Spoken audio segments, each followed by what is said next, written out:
Saludos a toda la audiencia. Señor, muchas gracias a todos los que siempre buscan nuestros comentarios. Le agradecemos también que a quienes lo ven y no están suscritos a nuestro canal, que se suscriban y sigan comentando, compartiendo y expresando sus opiniones en torno a las cosas sobre las cuales emitimos nuestro juicio. Señores, en Colombia hay una situación bastante difícil para el presidente Gustavo Petro, contra quien se ha abierto una investigación por parte de la Sala Penal del Consejo Nacional Electoral de Colombia.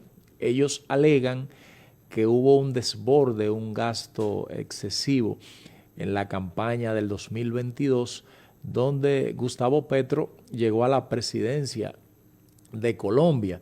Entonces Petro ha definido esto como un intento de golpe de Estado porque se ha desconocido el fuero presidencial. Hay opiniones encontradas allí en Colombia sobre ese tema.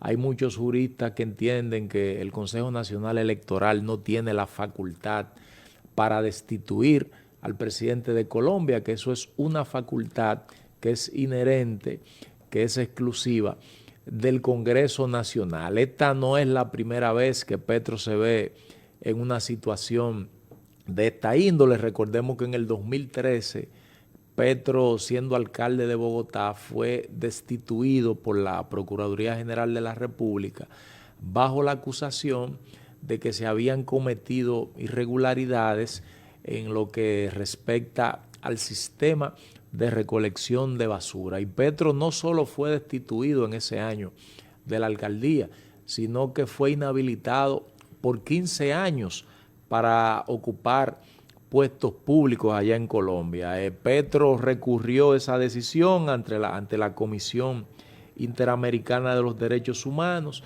y finalmente, unos años después, él fue activado en la vida política de Colombia y por eso es que en el 2022 se puede presentar como candidato a la presidencia y gana con una cantidad de votos significativa. Más de 11 millones de colombianos votaron por Gustavo Petro. Y Petro tiene sus razones para pensar que esto es una acción política de parte del Consejo Nacional Electoral. Estamos hablando que quien está llevando la voz cantante en la apertura de esta investigación es el magistrado Hernán Prado. Todo el mundo sabe que Hernán Prado es del Partido Centro Democrático que dirige Álvaro Uribe, que es un acérrimo rival de Gustavo Petro, o ha sido un acérrimo rival de Gustavo Petro durante los últimos 20 años de la vida política allá en Colombia. Entonces Petro ha respondido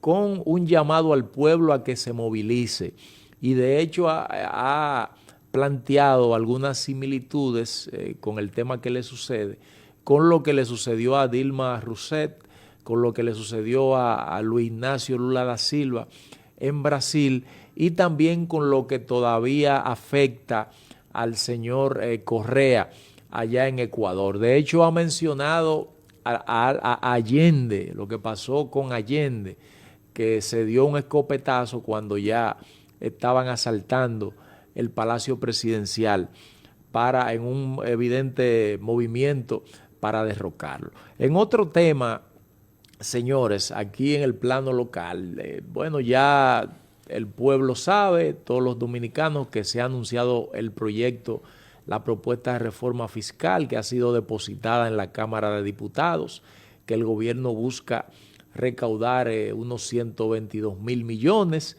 lo que no va a cubrir el déficit que tiene el PIB en la República Dominicana, ya que ellos mismos establecen que hay un déficit del 3.1 del Producto Interno Bruto, mientras con la reforma se propone, se contempla recaudar un 1.5 del Producto Interno Bruto. Hay muchas cosas de esa reforma que uno puede validar, que uno puede valorar. Es una de las reformas más ambiciosas de los últimos 30 años, se puede decir, y con la única que se puede comparar es con la reforma del 92, que fue una reforma integral que impulsó el gobierno de Joaquín Balaguer. En este caso, hay algunos elementos de esa reforma que evidentemente van a afectar a la clase media baja de la República Dominicana y que por ende esos puntos deben ser sometidos a una mayor profunda reflexión. Me refiero, por ejemplo, al tema del impuesto a la propiedad inmobiliaria. O sea, se ha establecido que todas las viviendas que superen los 5.025.380 pesos tienen que pagar un 1% del excedente de ese valor. Estamos hablando que aquí en este país cualquier vivienda humilde llega a costar más de 5 millones de pesos. Hay muchísimas viviendas apostadas en sectores populares que tienen ese valor, por lo que yo entiendo que ese punto debe ser sometido a reflexión y más aún cuando hay estudios del Banco Interamericano que dice que la recaudación por concepto de ese impuesto a nivel de América Latina ronda en promedio un 0.5 y aquí en República Dominicana en los últimos años eso ha ido creciendo y ya andamos como por el 2% a nivel de recaudación del Producto Interno Bruto. O sea que vamos a duplicar, a triplicar el promedio de toda América Latina por concepto de la recaudación por ese concepto. Pero además hay un elemento a tomar en cuenta en ese sentido. La ONE, como parte del censo, expresó que aquí hay cerca de 3.7 millones de viviendas ocupadas. Pero cáiganse para atrás, señores. De ese 3.7 millones de viviendas, el 60% no tiene título. El 60% de las viviendas no están registradas en la jurisdicción inmobiliaria, que eso en promedio son unos 2.2 millones de viviendas. O sea que aquí hay gente que tiene viviendas de lujo que no pagan impuestos porque no están registradas. Entonces el Estado lo que tiene que primero regularizar todas esas viviendas que no están registradas y entiendo que debería mantenerse el tope de 8.5 millones para una vivienda de bajo costo, porque cualquier vivienda de unos 100, 120 metros cuesta mucho más de esos 5 millones que se han establecido como el tope para el no pago del 1% del IPI. Finalmente, ustedes saben que el gobierno se hizo una meta en cuanto a deportaciones de haitianos ilegales y eso está bien.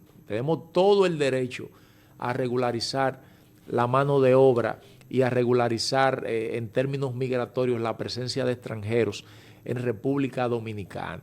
Eso ha comenzado a afectar al sector construcción. Ustedes saben que en el sector construcción más del 80% de la mano de obra es haitiana y de esa mano de obra el 90% es ilegal.